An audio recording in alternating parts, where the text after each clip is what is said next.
Okay. So good morning or good afternoon, everybody. I hope that you're having a good meeting. I'm sorry that I couldn't join you. I had to make a decision between hopping on a plane and flying to Montreal with its sub-zero temperatures and its frozen pavements, or flying to Southern Africa where I could get some sun on my face and some warmth on my back. And it wasn't a hard decision.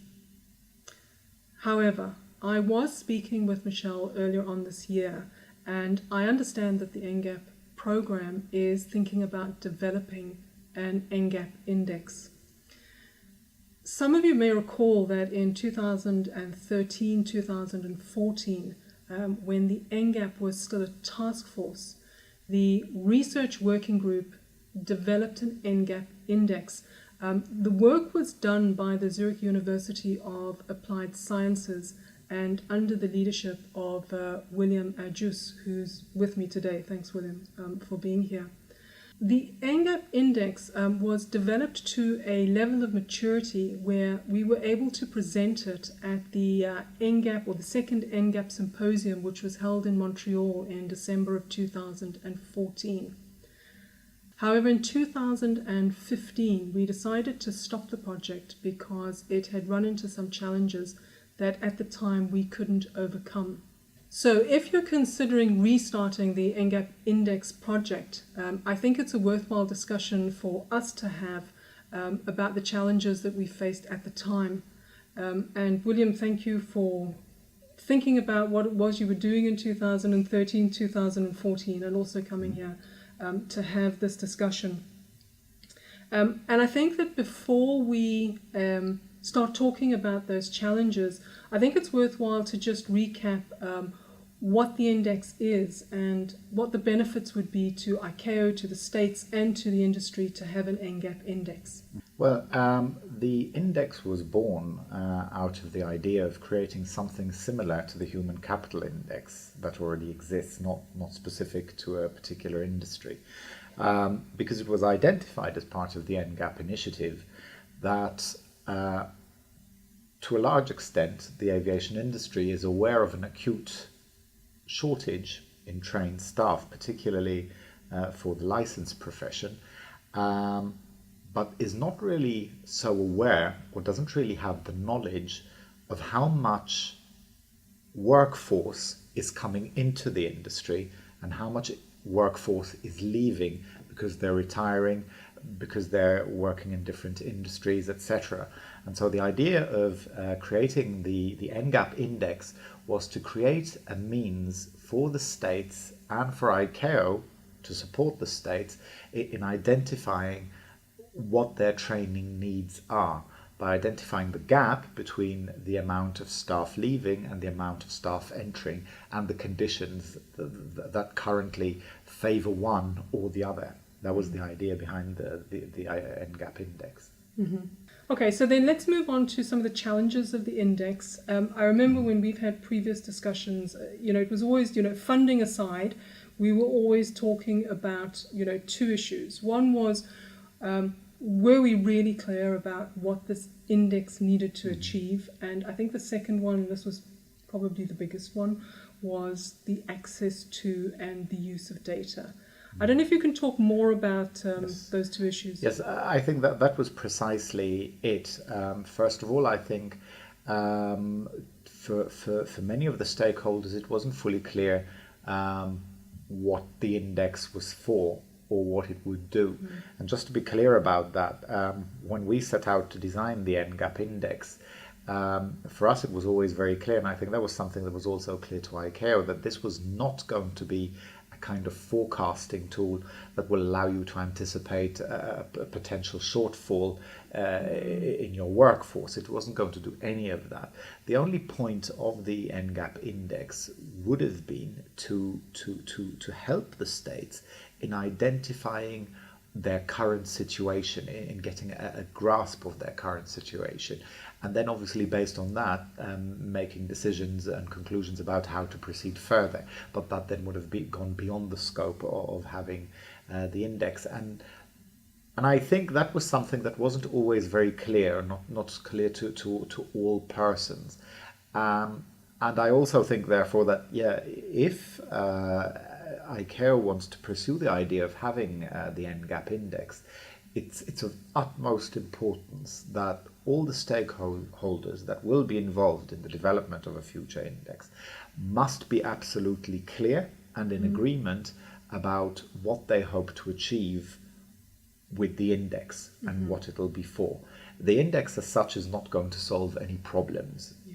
The index will only, if it works properly, show you what your current situation is. And that's already very much.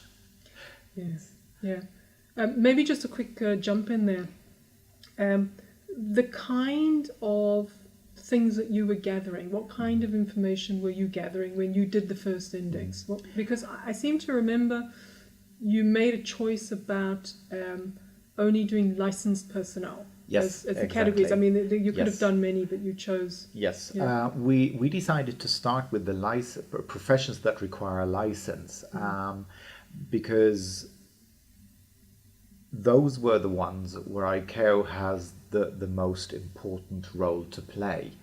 Because, of course, there are a number of different professions, many different types of professions in the aviation industry. But as long as you don't need a license, ICAO's involvement in developing a syllabus for those kind of professions is fairly limited. But part of the problem that we face, that the next generation of aviation professionals face, and also those organizations training them, is that on the one hand, you have educational requirements that you have to meet, while on the other hand you have regulatory requirements that you also have to meet. And that's why we decided to focus initially only on the licensed professions in aviation, so pilots and air traffic controllers. The kind of information we wanted to gather took into consideration the various stakeholders. So on the one hand, obviously the industry that will at some point employ this workforce and is in some cases in very dire need of qualified and properly trained personnel.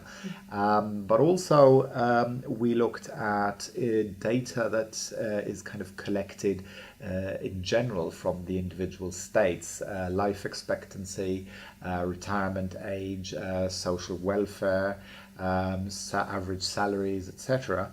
And then we also looked at the educational aspect, which covered the kind of educational programs available in aviation. Of course, always keeping in mind training and education in aviation that is relevant for people who have to do a licensed profession then afterwards. So we collected all sorts of data, and in a way, you mentioned previously the challenges. One of the challenges in compiling the data for the index would be that you're collecting data from a number of different sources. Of course, there is some data that is available from the National Office of Statistics, which most countries, I believe, have. But that's not enough. You need to collect data from the educational sphere, but also from the aviation industry as well. Okay, I mean, I seem to remember just also, looking back a little bit at the notes that I kept at the time that we were discussing this. I had a whole load of questions that remained really unanswered to this day. Who is it that has this data, and are they willing to give it to us? If you're talking about your Yes. Office of National Statistics, you probably have access to it. But what about the data that is held by the airlines or the CAAs? Yes. Or did we have access to that? That is precisely the point, and I think that was possibly one of the biggest stumbling blocks that we came up against. There are different types of data available from different sources. For the index to work, it has to be populated with the data from, if not all of the ICAO member states, then from a very large number. Otherwise, it just doesn't make sense. The first question is, where do you find that data? And the second is, who does the data belong to?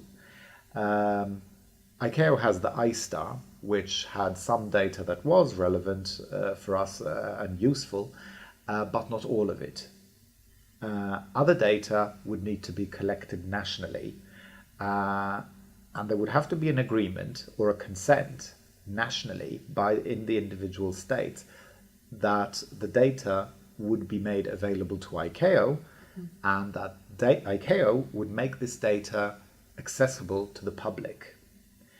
We had at the time taken this into consideration, and we were discussing with ICAO a means whereby we wouldn't have the index wouldn't kind of be abused for a kind of shaming and faming so a scheme, so that you as an individual state would only see yourself in relation to other states in an anonymized form. So you don't see how much better or worse are we than country A, B, C, or D.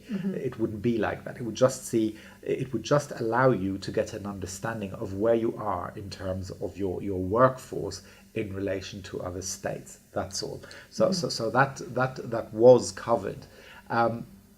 However, having said that, at some point, for the NGAP index to be meaningful, it would make sense to know what's going on in the individual countries. I mention this because one of the arguments that came up very often when we were looking at the index was that there were countries that voiced their concerns that they have a highly or very well-trained workforce, and if other countries become aware of this, there were certain concerns that these other countries may go poaching, so to speak, which of course is a possibility, admittedly. There is, however, also the possibility that it might go the other way, I believe, namely that you are a country with a fairly high level of education, with a workforce that is very well educated and therefore attractive, but that you don't necessarily have an aviation industry that is large enough to sustain a fairly large workforce. And in this day and age, mobility is a reality of the workplace, no matter what country you're working in. So that in a way, for a country, for such a country which has this highly educated, well-trained workforce, that workforce could be regarded as a sort of export. A marketable human yes, capital. A marketable human capital. And that is what the index would have achieved, to show you if you have a surplus in terms of workforce, in terms of educational and training schemes, or if you have an acute shortage. And then, of course, what the individual states do is up to them. So if state X decides, okay, we're going to have to invest in future heavily into bringing the population up to speed, in providing training programs for aviation, because aviation is identified as a relevant industrial sector, that's their choice. However, they may also identify that, and the index would be a means to that end, that they are just kind of having a temporary, they're in a situation where they have a temporary shortfall of staff, in which case it doesn't really warrant setting up a whole training or degree program, but would make more sense to go looking for staff in other countries which perhaps have a surplus. Okay, all right. Well, thank you for explaining that. I think just to kind of wrap this up, if the NGAP program decides that they're going to restart developing an NGAP index, what would you say to them? Where should they start? Any advice that you would give them?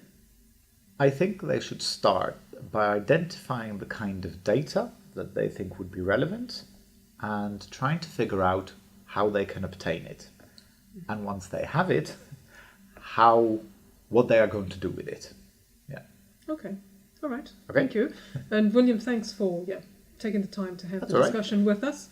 And to everybody, I hope this discussion has been useful if you are going to be talking about where to go with the index. I wish you well with the rest of your meeting, and I hope I'll see you at the next meeting.